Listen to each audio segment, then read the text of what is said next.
안녕하세요 여러분. 안전한 투자가 최고다를 외치는 투자의 신 허준열입니다. 여러분, 벤처타워라고 들어보셨죠? 벤처타워라고 하면 생소하게 들릴 수도 있는데 지식산업센터라고도 불러요. 둘 다 같은 말인데 과거에는 공장형 아파트라고도 불렀어요. 여러 기업이 한 건물에 입주해서 사무실로 쓰는 공간으로 이해하시면 됩니다.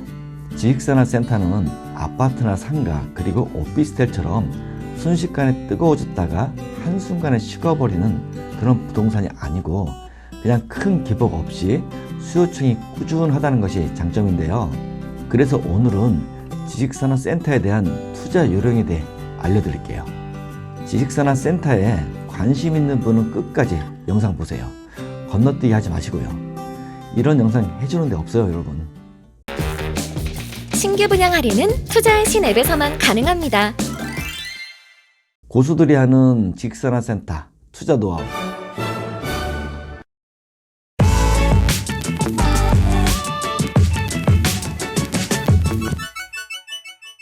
첫째, 지식산업센터들이 모여있는 것을 공략하라.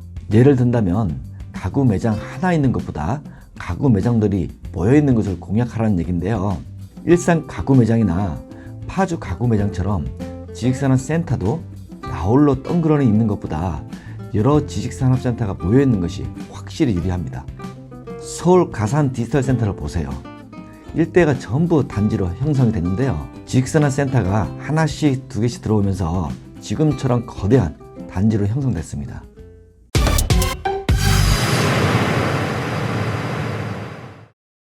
둘째, 단기 투자로 접근하지 마라. 여러분은 단기 투자로 수익을 내는 것이 쉬운 줄 아는데요. 아니에요. 쉽지 않아요. 단기 투자로 욕심부렸다간 골로 갑니다. 지식산업센터로 단기 투자를 하려고 물어보시는 분들이 적지 않은데 그냥 월세가 따박따박 잘 나오는 부동산인지 월세 수익만 체크하세요. 지금 부동산 경기가 침체기를 접어들고 있는데 누가 단기 투자를 해요? 여러분, 지금은 단기 투자로 절대 접근하지 마세요.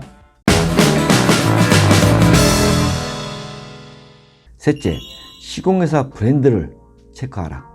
브랜드가 없는 시공사가 건설한 아파트에 사는 것보다 브랜드가 있는 건설사에서 지은 아파트에 살고 싶어 하는 것과 같은 이치인데요. 지식산업센터를 입주하는 임차인은 음식이나 물건을 파는, 즉 장사를 목적으로 하는 임차인보다 사업을 목적으로 하는 소규모 기업이 대다수예요. 당연히 비즈니스 하면서 거래처 사람들이 왔다 갔다 할 텐데 이왕이면 명함을 줄 때나 주소를 불러줄 때 브랜드 있는 건물로 손님들이 찾아오기가 용이하잖아요. 이 점 참고하시고요.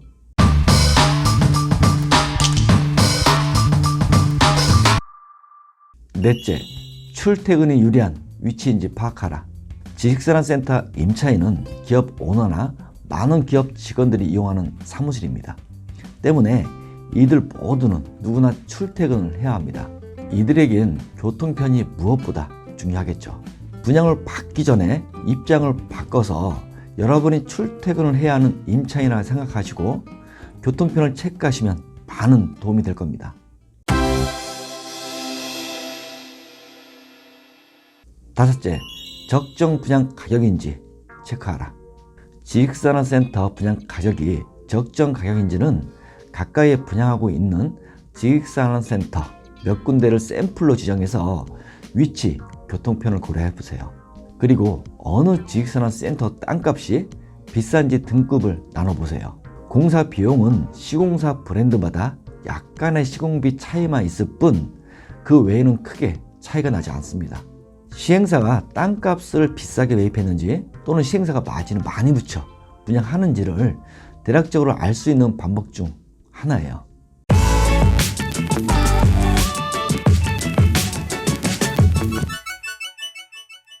여섯째, 호실 세대수가 대규모로 이루어진 곳을 공략하라.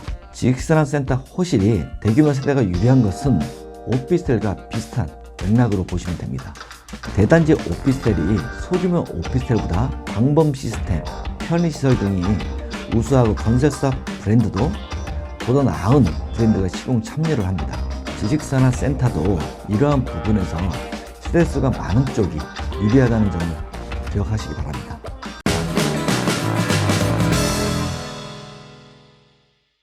7번째, 무조건 오피스텔보다 월세 수입이 유리하지는 않다.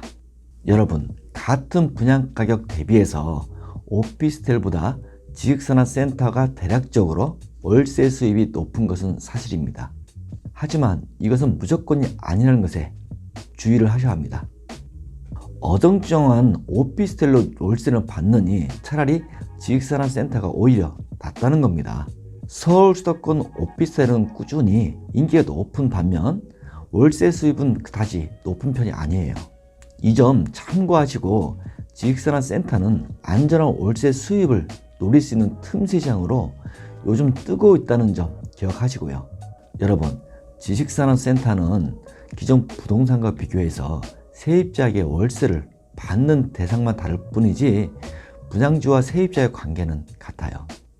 아파트나 오피스텔 투자한 분양주는 주로 개인에게 임대를 놓고 월세를 받는 것이고, 근린 상가나 단지 내 상가에 투자한 분양주는 주로 장사 목적인 세입자에게 월세를 받는 겁니다.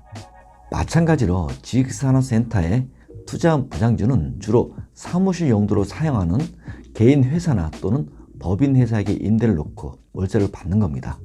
지식산업센터를 찾는 어느 세입자는 교통이 편리한 사무실을 필요로 할 것이고, 어느 세입자는 교통의 편리성도 중요하지만 그보다 건물의 규모가 크고 시설이 깨끗한 곳을 필요로 할 수 있습니다. 혹은 많은 사무실이 모여있는 장소를 필요로 하는 세입자들도 있을 거예요. 지식산업센터는 주로 규모나 편의시설 등을 우선시해야 함에 따라 지식산업센터 투자 시에는 사업 규모가 크고 메인이 될 수 있는 위치를 선택해야 합니다. 결국 지식산업센터는 역시 위치와 교통, 접근성, 분양 가격 등을 골고루 따져봐야 합니다. 이는 부동산 투자의 기본이므로 어떤 부동산에도 해당되는 투자 요소라는 점 기억하세요, 여러분. 안녕히 계세요. 여보! 왔어? 우리 상가 분양 받아서 재테크 하자. 비싸지 않아? 당신 정과장 알지? 정과장 상가 분양 700 정도 할인받아서 아주 싸게 샀대. 진짜? 미분양 아니야? 비분양 아니고 투자의 신 앱을 이용하면 최저 100만 원에서 최고 1000만 원 이상 싸게 살 수 있다는 거야. 믿을만해? 분양 안심 검증 제도가 있어서 믿을만 하대. 아니 이렇게 좋은 어플을 어떻게 알았대? 신규 분양 할인은 투자의 신 앱에서만 가능합니다.